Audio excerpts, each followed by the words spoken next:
Things I've learned in the last few weeks. Coronavirus is a novel virus. The mortality rate is estimated at around 3%. Coronavirus is transmitted much like the flus. The elderly and those with compromised immune systems are the most susceptible to coronavirus complications. And last but not least of something I have learned in the last few weeks, I fucking love touching my face.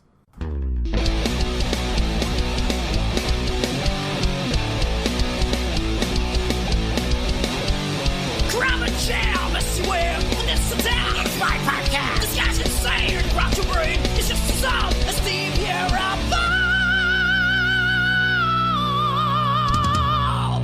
Schmack-a-magab, everybody. It is May 17th, 2020. And oh man, what a time we're living in now with this coronavirus thing. I know that's all everybody's hearing. And, you know, a lot of people are being countercultural and unsafe about this whole situation. But me, unlike most people, I don't really, I'm not really brainwashed by the media. I try to stay away from the media. And what I'm doing is I'm going on YouTube, listening to, like, you know, experts that aren't part of the media. And I'm hearing pretty much the same out of all experts, some different than others. But still, the main subjective is stay indoors, quarantine as this, coronavirus in this incubation period won't reach anybody if nobody's around. And that's basically what the experts are saying. The media blows it out of proportion. The public is really... Man, I experienced, this is why I'm making this podcast, what I experienced when I got home from my walk yesterday. My God. Insane. I can't stay indoors long periods of time. I have a bay next to my house. Nobody's outside. And as we speak on May 17, 2020, there has not been a case of coronavirus detected on Miami Beach so far. So everybody's staying inside, hoping if it does reach here, nobody's going to get it. And I walk by the bay. The sunshine, the fresh air is good for you. Staying indoors is not. It's really bad for you, for long periods of time. Yeah, maybe a week tops, but I'm not even waiting a week. I went out today for my walk. Yesterday, well, every day. But this is the insane thing that happened that inspired me to do this. Because in my 55 years of living, I have never experienced what I experienced when I got back home. I live in a condominium, and there was a couple and a child with a little bike, little girl bike. Coming in while I was going up on the elevator. And, there's a wall separating when you get to the elevator. They saw me. And they stopped dead in their tracks, and I said, hello. I'd never seen these people before. They didn't even say hi to me. They walked away. And I got in the elevator, went upstairs. Right when elevator opens, the elevator makes the dinging noise, because they pressed the elevator after I went up. So they figured, okay, we're going to go in the elevator without this guy because they don't trust. Nobody's trusting anybody. And I don't know, it was just such a weird feeling.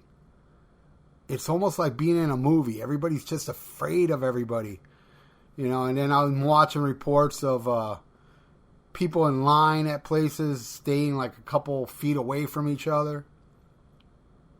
Crazy, man. This is fucking crazy. And going to shopping, food shopping. I mean, they wiped the place out. There's like no food anywhere. Not here on the beach, at least. I mean, I was lucky to find some crap I shouldn't be eating, like macaroni and cheese and I don't eat crap like that, but hey man, I gotta eat to live, right? So I bought this crap, and what else did I buy? I found 1 pack of hot dogs, 1 pack of chicken patties. These are things I do not eat because everything I normally eat was gone. Oh, and Raisin Bran. I got lucky with a Publix brand Raisin Bran, which is the cheapest one. So I do have food, but I'm not stocked up like everybody. And I'm hoping that when I run out of what I got now, there's going to be more food at the supermarket. This is just insane. And the whole toilet paper thing. Toilet paper thing doesn't bother me at all because I always do my business in the morning. My number 2. Well, I take a shit in the morning is what I'm trying to say. I forgot. It's the Viera Vault. I don't have to censor myself. I take a shit in the morning and just take a shower. Wash my ass. And it's like a body clock thing. Every time I have to take a shit is in the morning. And then I don't take a shit for the rest of the day. Therefore, I don't use toilet paper. Very rarely, okay, I got to take a shit in the afternoon or something, that I use toilet paper. But it's so rare. Sometimes it goes up to like half a year before that something like that happens. But, there's exceptions to the rule. But I have toilet paper. I don't need to buy toilet paper. I always have about 4 or 5 rolls because I have females over my house and they use toilet paper. Wow. If I have one stay with me, they use about a roll a day or maybe a roll in 2 days. I don't know what they're doing. Are they in the bathroom making paper mache dinosaurs? What are they doing with all that toilet paper? And that's another thing. I can't have females over, which means I can't get laid. And that's terrible. I mean, so far I'm doing good. I haven't really been suffering from, I need pussy, I need to get laid. But, if this keeps going on, I mean, geez, if this goes on for another 2 weeks, 3 weeks, my right arm's going to be much more muscular than my left arm. Oh, man. You know why? Because I'll be jacking off like a jackrabbit. Which I might do today. I think today I'm due. I need to come. It's just part of my life. And let's not bullshit each other. You all need to jack off too. You all that are single like me, that you're refraining from sex because of this coronavirus. I have the balls to say it. Come on. I think porn is like the most hit sites on the internet. I am kind of afraid of porn sites. But, I have a nice supply of porn. Many starring me. I like filming my sexual escapades. And all my DVDs that I put them on have you need a password to actually watch them. So, if ever I kick the bucket and they find those, and I also label them differently. I'm very safe when it comes to this. Not only because of me, but because of the females that agree to let me film. I don't want them, I promised them these are for my eyes only. So, and they're awesome. Those are my favorite porns. Call me, vain or egotistical or something, but I don't know. They do more for me than but I do like regular porn. Don't get me wrong. Well, not regular porn. I like it vile and crazy and, facials, gangbangs. But hey, I'm getting off subject here. I should do an episode on porn. But anyway, back to the coronavirus. I spoke earlier today to my coworker, my ex-coworker, because I recently retired. I was a control room operator for the city of Miami Beach, which is, I answered phone calls. And, when we had hurricanes and Zika, with the mosquitoes and all this crazy shit going on, no matter what, you had to go to work. Because if you didn't, you would be suspended even fired. There was a few people that were fired that didn't want to come in for hurricanes. Well, I was curious, so I called my coworker to see, well, of course they're making you come in for the coronavirus. I mean, it can't be that different. And yeah, it's the same deal. The city will suspend you or fire you if you do not go to work. And they're in the process now of suspending a lot of people because a lot of people are calling in sick.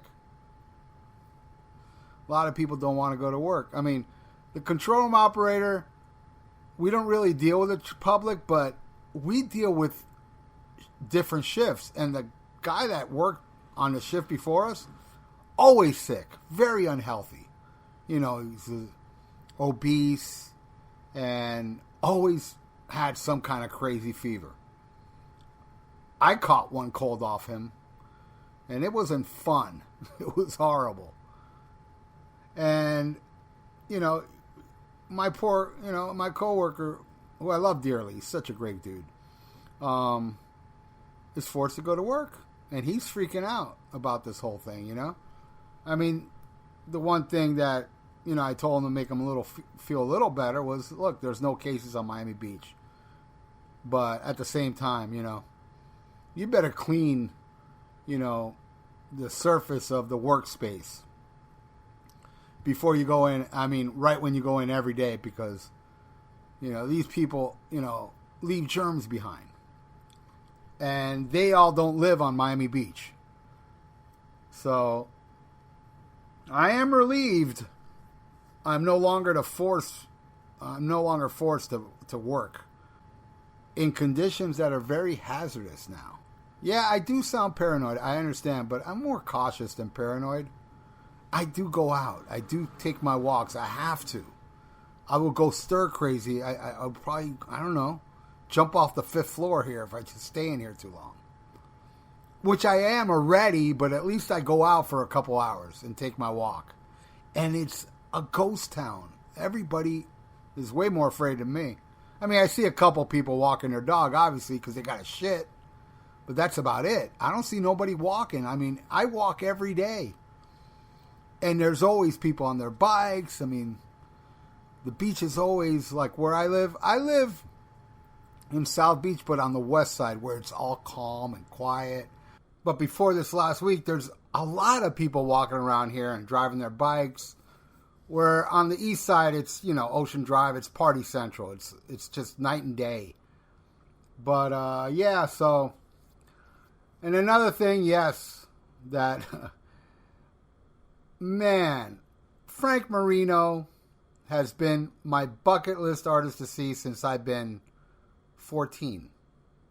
Since 1979. I've always wanted to see this man. And I finally had my opportunity to see him next month. Got my plane ticket, got tickets to the show, and now it's canceled. Supposed to see Jeff Tate tomorrow, canceled. Rightfully so. This coronavirus, you can't be around large groups of people. I understand this. But fuck, man, Frank Marino's been my bucket list band for 41 years. Oh my Lord. It's been rescheduled for November or so. Hopefully this shit will all be over by then. Because, seriously, what the fuck's gonna happen if, you know, after 2 weeks this shit continues? Because this whole lockdown shit is supposed to last for a couple weeks. I'm not a pessimist. I'm not here thinking, oh man, it's not gonna, you know, in 2 weeks this ain't gonna be over. No, I'm hoping it is. I'm an optimist. Hoping that, you know, we can all go on with our lives and they find some kind of vaccine or something. Or quarantine the shit. So it can stop spreading. Because in 2 weeks I'm going to be really sick of my hand. You know? It's terrible. This is a really dark time. I mean, in my whole life I have never experienced anything like this. And I've been through hurricanes. I've been through the Zika. I've been through a lot of shit in this life. but nothing like this. This is like a movie. It really is. It's like, I never read it, but Stephen King, The Stand, I heard what that book is about. It's just a very strange time with everybody being afraid of everybody, not getting close to people. I can't hang out with my friends. I can't go write songs with my bandmates. But I am doing that. You know, I'm coming up with song ideas for Thrasher Die's next album. Also, I'm going to do a YouTube video of that. Last night I got this Y&T documentary. Almost like 5.5 hours or something. I watched it all. What else am I going to do? I can't go outside. But it very much inspired me to do something other than Thrasher Die. You know, like I did my Combat project. I want to do something, thinking it'll probably be like a solo thing. I've always been planning a solo album that I have songs for already. That's going to be very different from each other, from metal to mellow. But not, you know, I'm not going to write no Hey Baby stuff, but I've been writing some songs. Since I've been, even music, you know, usually I'm just a lyricist. I come up with some of the music on some of our releases, but I've come up with song ideas. And then watching this Y&T documentary yesterday, I was like, oh man. But I really do want to make another Thrasher Die album because it's possible. I would love to make the Combat album, but at the moment that sounds impossible. It is impossible. But who knows what the future will bring. Maybe it'll happen. I'm dying for it to happen. Combat has several songs that are our best material that I would like for it to see the time, one day, see the light of day. Thrasher Die, you know, it is a fractured band. I have my drummer that plays with Yngwie Malmsteen.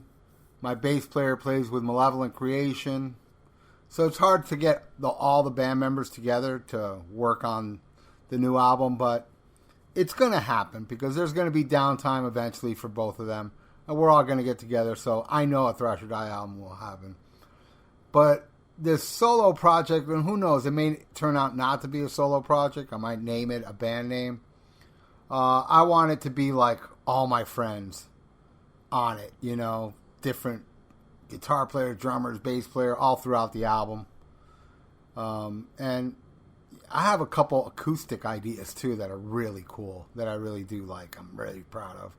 And if it sells a copy, hey, man, I'll be happy being the guy that bought that copy. As long as I like it, that's all that matters. Because when you start doing things for other people in mind, like, oh, if I do this, it'll appeal to this and that, you're going to suck. One thing I never was a numbers whore, even with this podcast. I'm just proud of this podcast, and just so happens there's a lot of people that like it. I'm very grateful for that, but I gotta like it first, and I feel the same way about my music. You know, so lucky that people end up liking it, but I do it really. I have to like it. You know. I'm not going to release anything I don't like. Everything. Whether it's successful or not, I really don't care. I really don't. Because, you know, most of the music I like, it's from the heart. Well, all the music I like is from the heart. You know, when I see bands do something, you know, just to remain popular, I end up not liking it as much. I always liked the earlier stuff when they were hungry, and I want to remain that way. I do not want to be, you know, oh, I want to be the most popular podcast. I want to be the most popular band. No, I just want to be happy with what I got. And I am. I'm very content with everything I've done. Very happy about the Rock and Metal Combat podcast, even though it ended. Happy. I'm happy with how it is. With, you know, it didn't overstay its welcome. You know, it didn't pull like what Kiss is doing now. And I feel the same way about this podcast. I can see go on forever, though. Because it's just all me. You know? And I never get sick of me. And I'm never going to change. Come on. At this age, you know, I've seen some quotes. Oh, man, 55 years old, acted. 60 years old, acted. I'm sorry, I'm not a conformist like you. I'm not supposed to act like a normal person my age would act.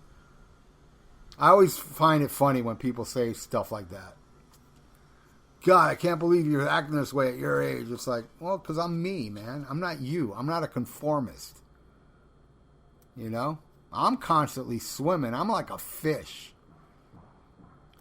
I'm not held down by nobody. I don't have to answer to anybody, especially now that I'm retired. I really don't have to answer to anybody. You know? I don't have to go to work now with this coronavirus scare all over the goddamn place. I would have had to if I didn't retire. But now, man, I am completely free. More free than I've ever been in my life. And I'm really happy about that. So now I got a lot of free time. I got my pension checks coming in. Working on my music. Now that I have this isolation time in my house, I'm going to make the most out of it. Plus my podcast and my YouTube videos. There'll be a lot of them coming up now that I'm stuck at home. And that's a positive thing about this quarantine at the moment. And plus, you know, not to mention, I do other podcasts. I'm very proud to be on the King Diamond podcast. This podcast belongs to them.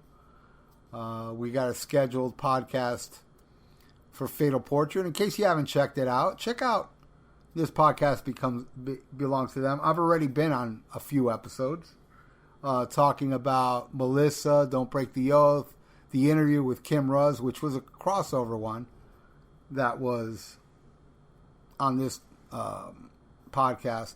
And I'm telling you, man, that to me, as far as like interviewing anybody, I think that's a total crowning achievement that I got to give all the credit to Wayne Noon for getting him, because honestly, nobody has interviewed Kim Ruz. I just ordered a book from Martin Popoff about King Diamond. He didn't interview Kim Ruz for it. So I'm super proud of that. You know, that I was part of that interview. It was so good. Such a great interview. If you haven't heard it, it's just a couple episodes ago. I did 2 more fan-paid episodes that paid for the Rock and Metal podcast coming up. Got Yohalamo.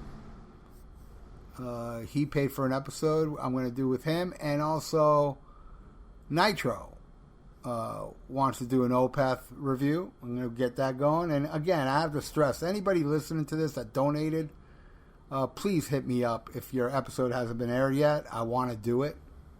I want to honor everybody's request.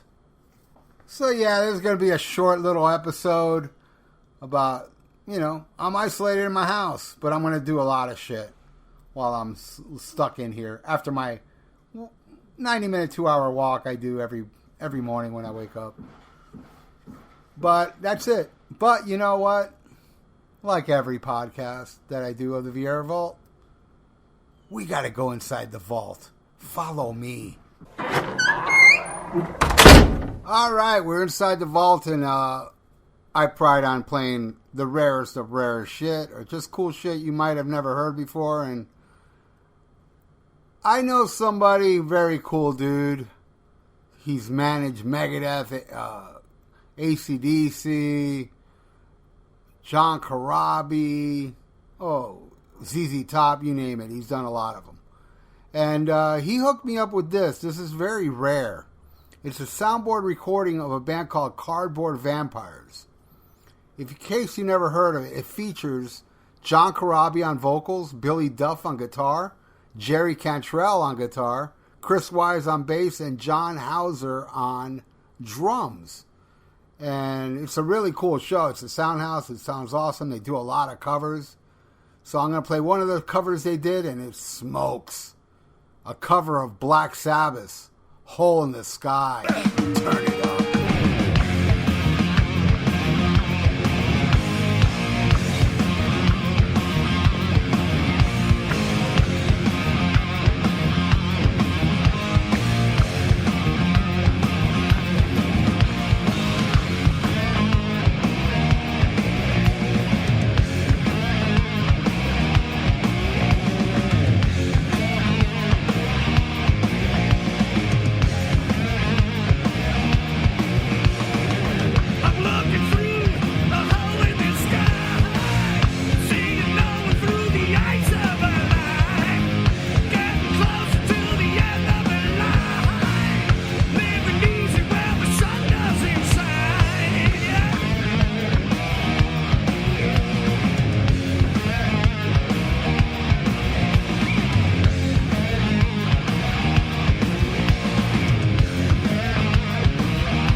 Hell yeah, that was the Cardboard Vampires doing Hole in the Sky off Black Sabbath Sabotage. Great cover of it.